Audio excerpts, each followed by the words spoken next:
ஐயோ அதை ஏன் கேக்குறீங்க? பெரம்பூர் சீக்கிரம் காலனி மளிகை கடை. மளிகை கடைக்காரரை கட்டி விட்டா 24 மணி நேரம் மளிகை கடையில தான் இருப்பாங்க. மளிகை கடைக்காரங்க பொண்டாட்டியை கேட்டா சொல்லுவாங்க, இந்த மனுஷனை பார்க்கணும்னா சாப்பாடுக்கு பாடலாம் எடுத்துட்டு கடைக்கு தான் போகணும். காலையிலே வந்து சரக்கு வாங்க போயிடுவாங்க. சரி. அப்புறம் வந்து 10 மணிக்கு தான் 11 மணிக்கு தான் காலை உணவு இவங்களுக்கு.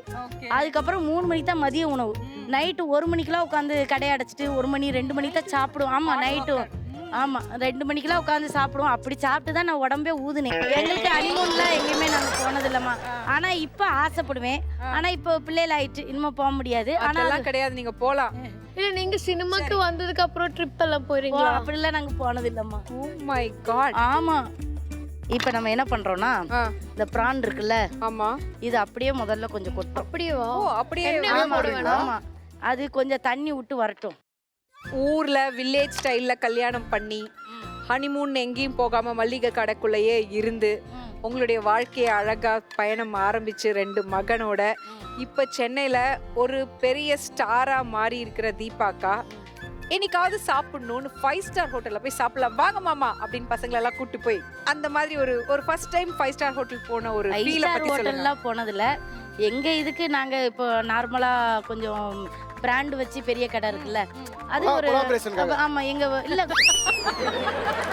எதை எங்கடா கொண்டு வர ஒரு ஃப்ளோல சொல்லிக்கிட்டு இருக்கேன்ல, அது வந்து ஒரு ஹாப்பி. இப்போ நான் மட்டும் போக மாட்டோம், எங்க பெரிய ஃபேமிலியே நாங்கள் எல்லாரும் போகும்போது அந்த பிள்ளைங்க அதை சாப்பிடும்போது அவங்க முகத்துல இருக்கிற சந்தோஷம் இருக்கு பாருங்க, அதை பார்த்து அது எந்த விலைக்கும் கொடுக்கலாம். அது வந்து எனக்கு நான் அதை தான் பார்ப்பேன்.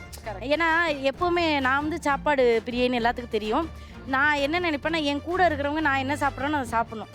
அவங்க அதை சாப்பிடும்போது அவங்களுக்குள்ள ஒரு சந்தோஷம் இருக்கு பாருங்க, அது வந்து நம்ம சாப்பிட்டு அந்த சாப்பாடு கொடுக்குற ருசியோட அது பெரிய ருசி. கண்டிப்பா அது வந்து நான் எப்பவுமே அதை மிஸ் பண்ண மாட்டேன். இப்போ வெளிநாட்டுக்குலாம் போயிருப்பீங்கல்ல? ஆமா துபாய் போயிருக்கேன். துபாய் மாதிரியே இன்னொரு ஊர், அது பேர் என்ன? குவைத். அந்த ஊருக்கு போயிருக்கேன். ஓகே, அது என்ன ஃபுட் வித்தியாசமா ட்ரை பண்ணீங்க அங்க போய்? இல்ல நம்ம லோக்கல் தோசை அதுல வந்து நாங்க ஒட்டக கறி சாப்பிட்டோம். அப்புறம் வந்து மான் கறி சாப்பிட்டுருக்கோம்.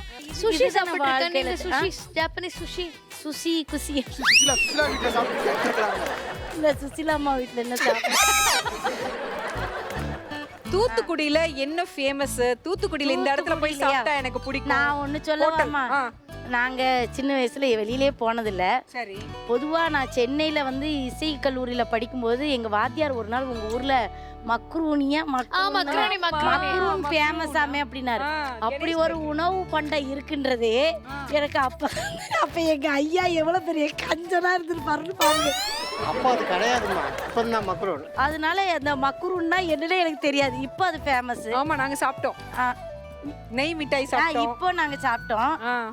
மத்தபடி வேற என்ன ஃபேமஸ்னா எனக்கு தெரியல. நீங்க அங்கலாம் ஹோட்டல்ல ஏனிப்படி மிட்டாய். ஏனிப்படி மிட்டாய் சாப்பிடுறோம். கருப்பட்டி போட்டு சாப்பிட்டுருக்கோம்.